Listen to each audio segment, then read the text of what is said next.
starting today, you'll be able to use Facebook to tell your friends whether you want to donate your organs. Mark Zuckerberg announced that on Good Morning America this morning, and here's what he said. Recently, when the tornadoes came through in Missouri, a lot of people were using Facebook to organize and return items that were lost. In Japan, people were using Facebook to help locate their friends and family. So we figured, okay, well, could we do anything that would help people solve other types of issues, like all of the people who need organ donations? Okay, that was Mark Zuckerberg, CEO of Facebook, there explaining what he wants to do. Eric, pretty warms your heart in a way, right? Right. Well, it's one of those great classic problems. When someone needs an organ, it's sometimes hard to find a donor. And when you need it, you really need it, you don't really you? Need you it, really exactly. Need it. We're very lucky. We've got James Pardes on the phone now from the New York Donor Network. He's very kindly agreed to join us now.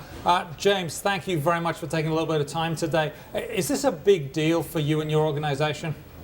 This is a fantastic deal for us. We couldn't be happier about it. It's the kind of attention that we need to draw to what is a very important cause.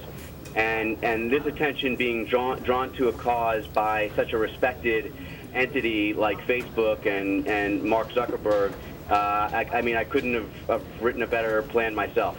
Now, are there any technical problems with this that you foresee that need to be ironed out? Because just telling your friends that you want to donate your organs, do people need to do more than that, than just click a button saying I'll be donating my brain, say?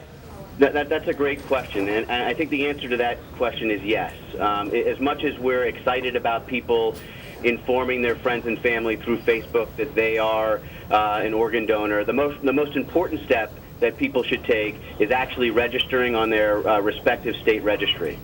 Okay, oftentimes that comes with your driver's license, if I'm not mistaken, and that you can tick things there. But going to that, are there any particular websites you would suggest people go to?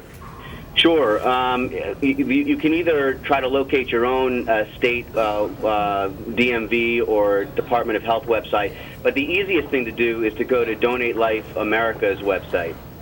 Donate Life America. Okay, so go there. Anything else we need to know? And how excited is everyone in your office by this? I can't even begin to state it and put it in words. We are so excited. We've been sharing the information with all of our partners, our volunteers, and others who really embrace this cause, and we're deeply thankful to Facebook for taking this cause on, and we look forward to utilizing this and bringing the cause to life further. What is for everyone to know out there, what is the hardest organ to get hold of for people? What is the sort of rarest thing? Hi, this is Helen Irvin. I'm actually the CEO of the New York Donor Network, and actually also come from a clinical background. I will tell you that every single organ is very, very precious. Okay. But it's clinically the most difficult is always with lungs and with heart. Mainly because a liver will last through 2 lifetimes, and some of our liver donors will be much older, as can our kidney donors. With the heart donation and lung donation, that's not the case. So hearts and lungs. Yeah. Hearts and lungs. And of course, pediatrics. Eric, did you want to jump in here? No, I'm remembering that there are so many cases, and the last time we had a high-profile case of organ donation was the famous Steve Jobs case, where he flew to Tennessee because the waiting list in California was so long, and because it was relatively shorter in Tennessee, and so it's so often that so not often that we get a chance to actually think about this. It's good for Zuckerberg and for Facebook to bring some attention to it. There's a lot of attention to this. Do you expect at the New York Organ Donor Network that this will shorten waiting lists, or do you hope that? We hope that it absolutely will. New York has one of the largest wait lists in the country. Over 10% of patients waiting for a transplant are right here in New York. And so we are very excited that hopefully this will increase organ donation and the number of families that actually do say yes. Okay. What would you say to anyone who's on the fence about registering for an organ donation? And I know some people have some religious reasons for not wanting to do that, but if anyone's on the fence, they're not quite sure, what would you say?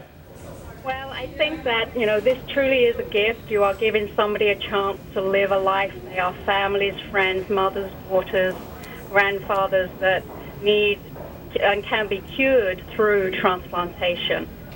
Every religion supports it. It is personal choice, and it is something that you can give to others. And that there's no greater gift than allowing another family or loved one to live.